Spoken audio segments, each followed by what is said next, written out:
Hey guys, welcome to a new video. In today's video I'm going to talk about how to determine daily bias, and stay until the end because I'm going to do a short speech about what I think about daily bias. So let's go for it. Basically, what you need to know to determine your daily bias is do a little bit of high time frame analysis and to determine the order flow.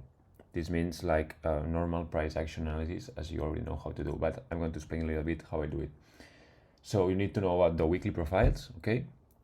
You need to know where the liquidity is. This is really important because you need to know where market is going in order to have a daily bias. And super important to know the economic calendar, okay?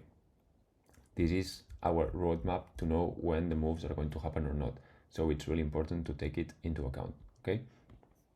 So basically, let's just start with an example because I think talking is fun, but it's better to see it with your own eyes, okay? Let me delete this now. We're going to go look at this week, the 8th of July week, okay? So I will start with the monthly time frame analysis. So in the monthly time frame, we don't have much to say here because you see price has been consolidating since January 23, so there's not much to say here. What you can do is note previous month high and previous month low as strong liquidity, okay? You see this already, how we took the previous month high and then price reacted from there, okay? So it gives insight about what price may do. Let's go now to the weekly chart.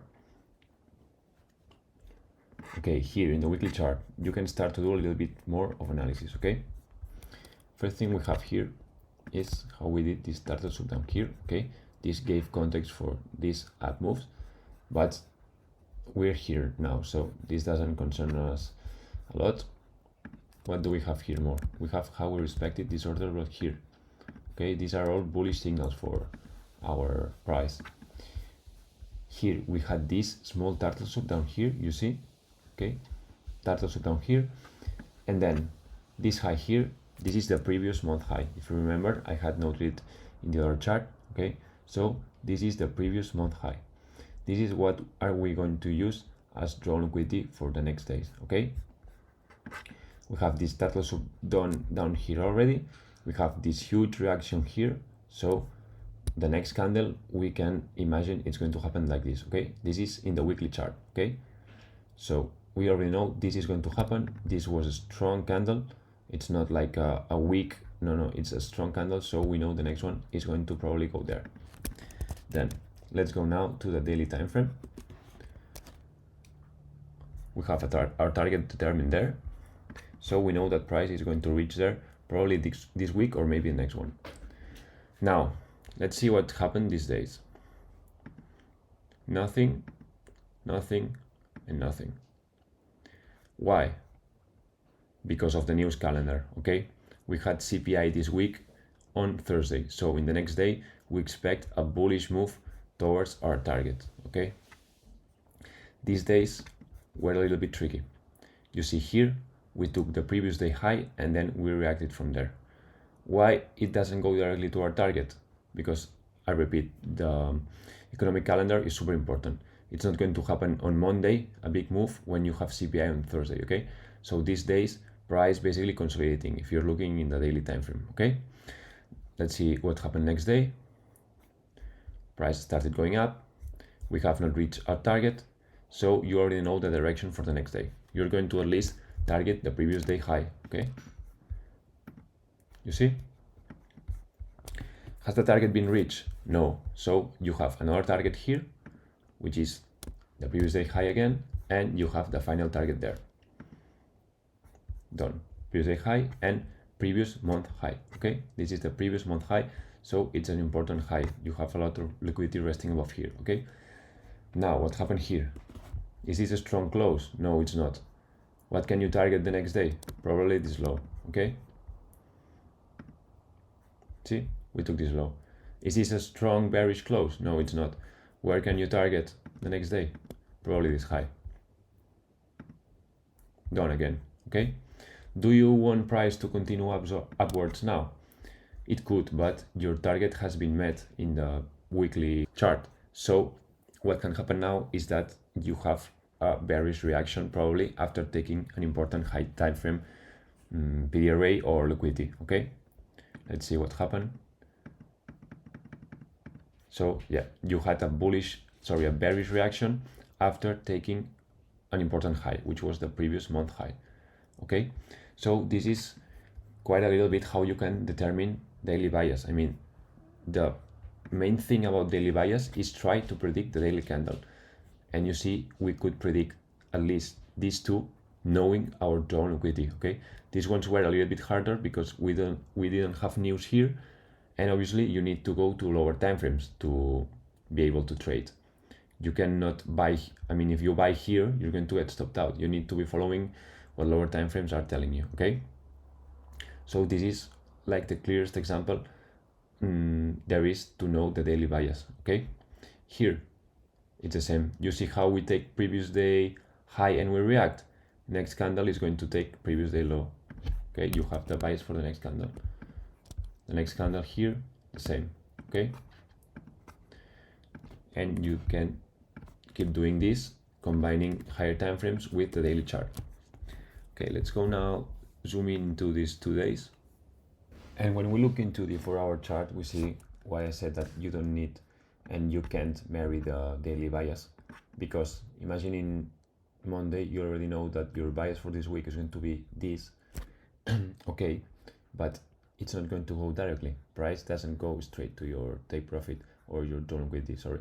So basically, you needed to know that here it was CPI, so the move of this week was going to happen probably on Thursday. Okay, so here the first few days you can trade it, but you can trade it without marrying the bias of going long. Okay, for example, you see how we took this high here, okay, and then we went to this low too.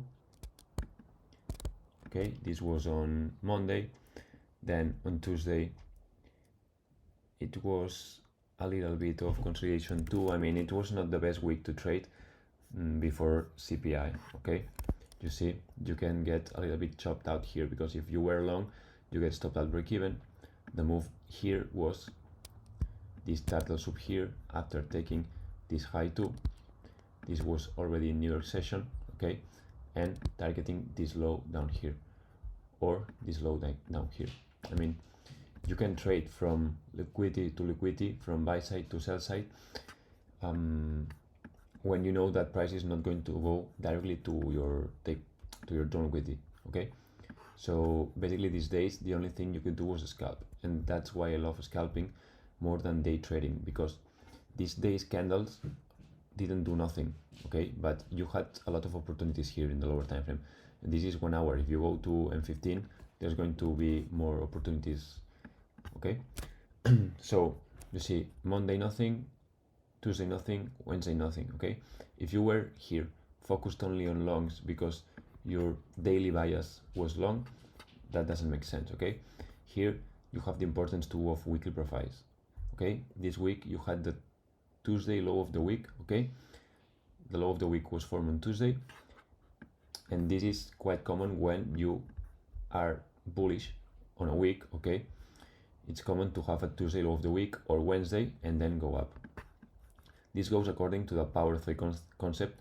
I will do a video about that, but if this is a weekly candle, okay, you know that it opens here, your draw is up here, but it's not going to go directly. It won't open and go up. So it will open, do a little bit of manipulation, and then go to your target. Okay, so the weekly candle is going to end up looking like this. Okay, opens, manipulates, which is in this case the Tuesday low of the week, and then on CPI and on Friday we reach our draw liquidity, and this would be the weekly candle. Okay, we paint it so you can see this, and the weekly candle would look like this. Okay, it's important. This is why you need to combine everything: the high time frame analysis, the weekly profiles, the economic calendar. Okay, and you get all this narrative to know that we're going to go up there, but you also know that you cannot marry this bias on every day. Okay, you need to know what price is doing. You want to wait for turtle soup, for SMT, for the news calendar to be in your favor in order to be able to trust your bias and go to your target. Okay, so this is going to be basically the video about how to determine daily bias. Okay, I would recommend to not be really obsessed with this, because I mean, I would just use it as a way of setting targets. Okay, if one day you're really close to a target, like it happened here because it did not reach on Friday, so this is Monday opening. Okay, so you know that on Monday, this won't stop now. Okay, on Monday you know that you're going to wait for a Judah swing on London, and then price is going to go to your target because we're really close to our target. So in this day it's more useful to marry the bias, but not when you're far away and you have no news. Okay, I hope with this video I was able to give you some clarity about the daily bias thing, and just it's important to know when to use it and when to not use it. Okay, even though the draw is here, you cannot buy here. This is in deep premium. Okay, price is going to go to discount of the range before going up. Okay, you need to have everything into account before framing a trade idea. Okay, so basically that. I hope I helped you with the daily bias thing. Okay, I think it's a thing that troubles a lot of people because it's sometimes difficult to determine the draw liquidity or not, but you know how the market works from liquidity to liquidity. Okay, and basically it's the way I trade. I mean, turtle soups, SMTs, you saw the video I did, my trade breakdowns. Okay, so basically that. I hope it helped you, and thank you for watching, and see you in the next video. Don't forget to leave a like, comment, and subscribe.